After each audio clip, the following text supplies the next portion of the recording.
These were the final years of World War II, a time when the world was just emerging from the crisis of war. Sadly, peace was short-lived, as the superpowers immediately launched a heated arms race. After successfully creating and testing the first atomic bomb in 1945, the United States not only became the first country to possess weapons of mass destruction, but also held a dominant position in nuclear power for an extended period. This upset the delicate balance of power among nations worldwide. In response, the Soviet Union, the United States' rival during the Cold War, began taking calculated and covert steps, not just in the military sphere, but also in intelligence. This marked the beginning of one of the most intense rivalries in world history, the nuclear arms race between the Soviet Union and the United States. This story is not only about groundbreaking research projects and atomic bomb tests, but also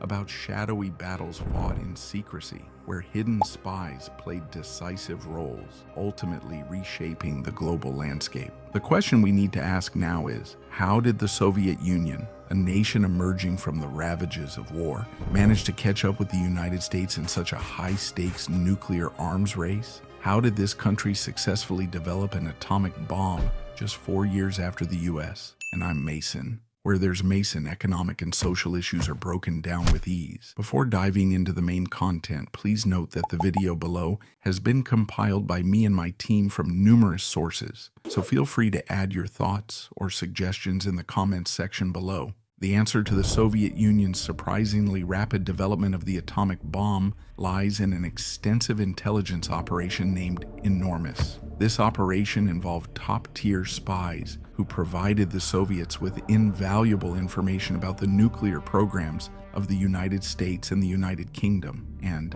here is how the story began. One day, through a series of counterintelligence and information-gathering activities, Soviet counterintelligence obtained classified Nazi documents. These documents revealed preliminary information about Germany's significant progress in developing atomic weapons. This discovery immediately posed a massive threat to the Soviet Union, a country struggling with the aftermath of war and efforts at reconstruction. The Soviets quickly recognized that if Germany could successfully develop atomic weapons, the USSR would face an adversary capable of obliterating entire cities in an instant. Moreover, Germany had numerous advantages in creating an atomic bomb. The country had access to abundant uranium resources in the east and controlled the only facility capable of producing heavy water, a crucial ingredient for nuclear reactions. More importantly, Germany boasted some of the world's leading scientists, including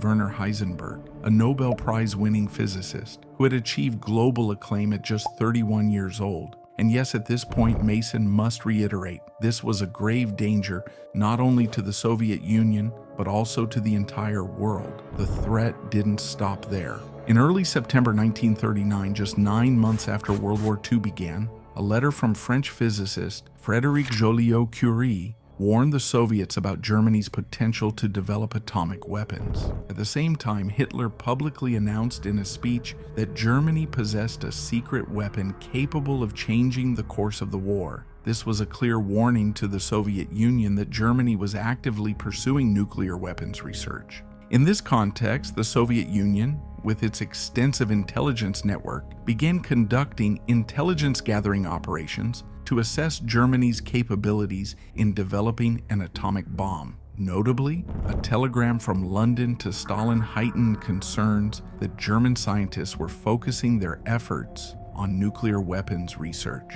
This information underscored the urgency of the threat and pushed the Soviets to act swiftly. It wasn't just Germany. Both the United Kingdom and the United States were also pursuing their nuclear programs, with the latter's effort codenamed the Manhattan Project. Turning to the situation in the Soviet Union, there's an important point for viewers to understand. Despite early discoveries about atomic energy, the Soviets faced significant challenges in applying this knowledge to weapon development. However, after receiving warnings from scientist Abram Iyov, the Soviet Union recognized the urgency and established a division to study the use of atomic energy for weapons. At this time, Georgy Flyarov, a young scientist, presented his research at a scientific seminar. According to his calculations, just 2.5 kilograms of pure uranium would be enough to create a bomb with an explosive yield equivalent to 100,000 tons of TNT. However, this idea could not be pursued due to the difficult wartime conditions the Soviet Union was enduring. Undeterred, Flerov continued his work and made a startling observation. All research on atomic physics had disappeared from international scientific journals and had been classified as secret. This confirmed his suspicion that major countries around the world were secretly working on developing atomic bombs. Thus, the Soviet Union began accelerating its nuclear weapons program. However, unlike the United States and the United Kingdom, which spent over a decade on their research, the Soviet Union needed a faster and more efficient path. That path was espionage. Stalin understood that to catch up with the major powers, his country needed accurate and rapid information on how to build an atomic bomb. As a result, he assigned top spies, including Pavel Fitin and Vasily Zarubin, a special mission to steal the secrets of nuclear weapons, a campaign he named Mission Number 1 Inch. Additionally, we must marvel at Stalin's unique approach to selecting project leaders. Unlike the United States and the United Kingdom, which appointed leading scientists to oversee their efforts, Stalin chose a relatively young and little-known scientist, Igor Kurchatov, for this role. Stalin believed that appointing famous scientists would attract attention from foreign intelligence agencies, as their sudden withdrawal into secrecy would raise suspicions. The Soviet intelligence service achieved a resounding success in gathering information from the United States Manhattan Project. One of the most crucial spies in this operation was Klaus Fuchs, a German-born British scientist who provided the Soviet Union with over 500 pages of classified documents about the Manhattan Project. These documents not only revealed the components and structure of the atomic bomb, but also allowed Soviet scientists to quickly fill in the gaps in their understanding of nuclear weapons development. This information was critical as it precisely addressed the deficiencies in the Soviet Union's research. In addition to Klaus Fuchs, the Soviet Union also infiltrated other spies into American nuclear research institutions, including Theodor Hall, a physicist involved in the Manhattan Project. Although Hall did not supply as much information as Fuchs, the details he shared played a key role in helping the Soviets better understand the process of building an atomic bomb.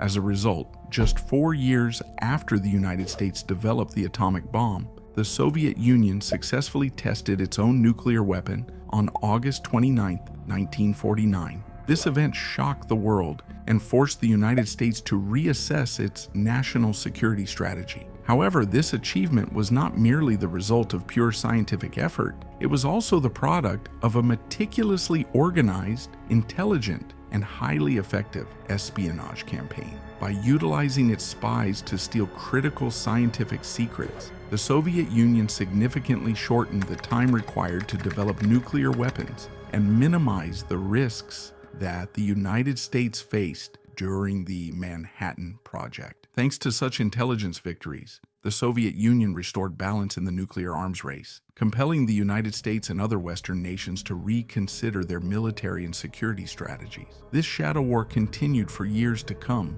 as the superpowers competed not only in military strength, but also in dark, covert intelligence operations. However, the Soviet Union's intelligence operations could not remain hidden in the shadows forever. Operation Venona, an extensive counterintelligence effort by the United States, exposed and dealt significant damage to the Soviet espionage network. According to declassified information, between 1948 and 1951, Venona uncovered numerous Soviet spies operating in the U.S., including notable figures such as Klaus Fuchs, Harry Gold, and Theodor Hall. While some agents faced imprisonment, others paid the ultimate price for their ideals, receiving the death penalty. As we reach the end of this video, it is clear that espionage is a profession of those who dwell in the shadows, but its results can influence events in the spotlight and alter the course of world history. The nuclear arms race between the Soviet Union and the United States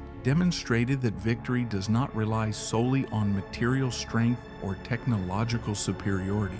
but is also the product of smart strategies and the ability to gather and analyze information accurately and promptly. Only by understanding the power of information and the importance of security can we fully grasp the complexity of major conflicts and the shifts in the global landscape. If you found this video helpful, don't forget to like, subscribe, and share to support Mason. See you in the next video.